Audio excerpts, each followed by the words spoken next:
In today's episode, we'll meet 5 English learners from around the world. They all understood English very well. They could follow movies, songs, even news. But when it was time to speak, their voices stopped. You'll hear what helped them finally start talking.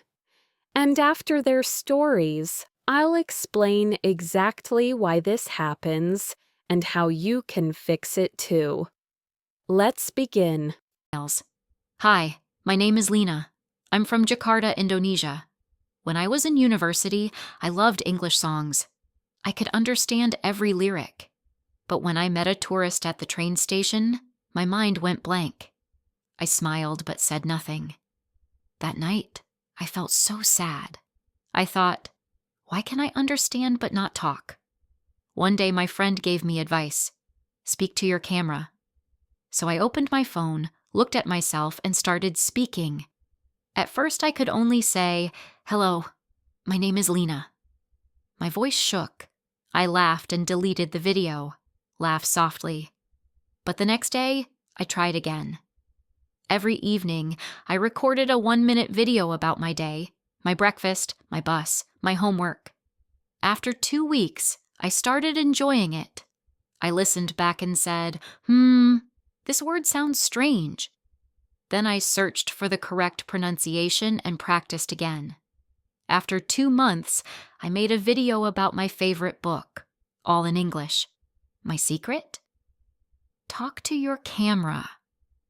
It never laughs, and it always listens. Hi, I'm Omar from Cairo, Egypt. For years, I studied English at school. I knew grammar, vocabulary, everything. But when my company got foreign clients, I couldn't say a single word. I understood their emails perfectly, but in meetings, I only nodded. Sighs. One day, while cleaning my room, I found my old English CD. It had short conversations, like ordering food or asking for help. I played one, listened carefully, and started repeating after the speaker, line by line. Sometimes I paused the audio, sometimes I copied the speed. It felt like singing. After some days, my tongue moved faster and the sentences came out smoothly. Now, every morning, I shadow 10 minutes of English. Even when I walk to work, I whisper the sentences. It's my daily gym, not for my body, but for my mouth. Smiles. Hello, I'm Aiko from Kyoto, Japan. I could read English perfectly, but when I tried to speak, I always translated from Japanese. It took so long that the other person changed the topic before I finished my sentence. Laughs softly. My teacher once said, "Aiko, don't translate, describe." That idea changed everything. Every morning, when I walked to the station, I looked around and described what I saw quietly in my head. The sun is bright today. A man is drinking coffee. The train is late.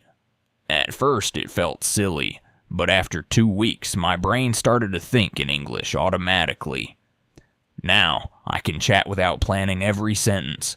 Thinking in English makes my thoughts move faster like the train I used to miss. Chuckles softly. Hey, my name is Miguel. I'm from Mexico City. I used to watch interviews with football players in English. I understood everything, but when I spoke, I froze. One day, I tried something strange. I turned off the sound of the interview and pretended to be the player. I spoke in English, using my own words, copying their emotion and rhythm. It was fun. I didn't even care about mistakes. I did this for 5 minutes every night. Now, when I talk to people, I don't worry about perfect grammar. I focus on connection. Imitation made me brave. Hello, my name is Meera. I live in Mumbai, India. I always wanted to speak English confidently, but no one around me spoke it. One night, I stood in front of my mirror. I looked at my reflection and said, "Hello, how are you?" Then I answered myself, "I'm good, thank you." Smiles. It felt funny, but I continued. I described my day. I asked myself questions. I laughed at my own mistakes. After a few weeks, something amazing happened. I began to smile while speaking English. It didn't feel like a foreign language anymore. It felt like part of me. Now I talk to my mirror every morning. The mirror doesn't judge. It helps me grow. Softly. Did you notice something? Each person found their own way to practice. No big classrooms, no perfect grammar books, just small daily actions. But why does this happen? Why can people understand English but not speak it? Let's talk about it. When you listen to English, your brain is like a passenger in a car. You see the road, you feel the movement, but you're not driving. You recognize words, you understand meanings. That's passive learning. But speaking is driving the car yourself. You must control the wheel, the pedals, the direction, all at once. You control words, grammar, and pronunciation in real time. So, if you can understand but can't speak, it means your ears are trained, but your mouth isn't. You've listened a lot, but you haven't driven enough. The second reason is fear. Many learners are afraid to make mistakes. You might think, what if I sound stupid? Or, what if people laugh? That fear blocks your words. But remember, even native speakers make mistakes every day.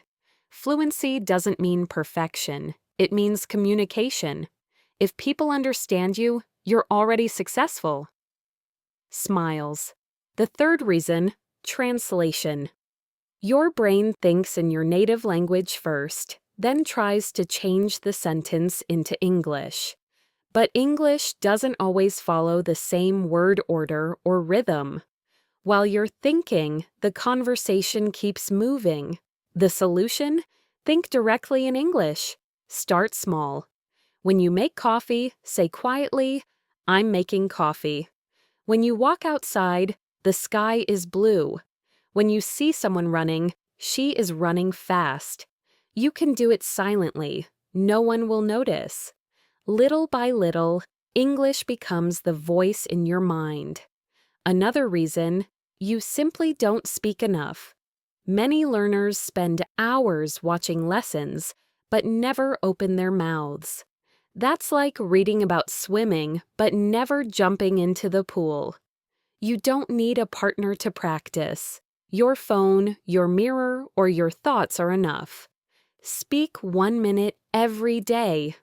Talk about what you did today or what you will do tomorrow. It's not about grammar, it's about movement. Now, let's talk about repetition. Understanding a word once doesn't mean you can use it. You must repeat it, say it, write it, and hear it many times. Repetition is the bridge between understanding and fluency. So, when you learn a new phrase, say it out loud 3 times. Use it in a small sentence. Make it part of your real life. Don't just know the word, own it. There's also a difference between passive and active listening. Passive listening is when English plays in the background while you cook or scroll your phone. It helps your ear, but not your mouth. Active listening means focusing and repeating. This is called shadowing. You listen and speak at the same time, copying rhythm and melody. It connects your ears and tongue. It's not about speed, it's about flow. Sometimes the problem is not grammar or fear, it's speed. Your listening brain is faster than your speaking brain. So when someone asks you a question, you understand it quickly, but your speaking brain needs time to find words. That small delay is normal. Each time you speak, your brain becomes faster, like building a small bridge between 2 islands, one for listening, one for speaking. Every time you cross that bridge, it becomes stronger. And please remember, speaking is not about talent, it's about habit. If you practice a little every day, you will speak naturally one day. Fluency grows quietly, step by step, through small actions, listening, repeating, thinking in English, and never giving up. Even if you only talk to yourself, you're building your speaking muscles. Encouraging tone. So, if you understand English but can't speak yet, there's nothing wrong with you. You just need time. You need practice. And you need courage. Your brain already knows the language. Now it's time to let your mouth join the team. Don't wait for a perfect moment. Start speaking today. To your phone, to your mirror, or to a friend. Because the only way to learn speaking is to speak. Thank you for spending your time with me today. I'm Sarah, and I believe you can do it. Keep speaking, keep learning, and keep your English alive. Smiles warmly. Bye for now.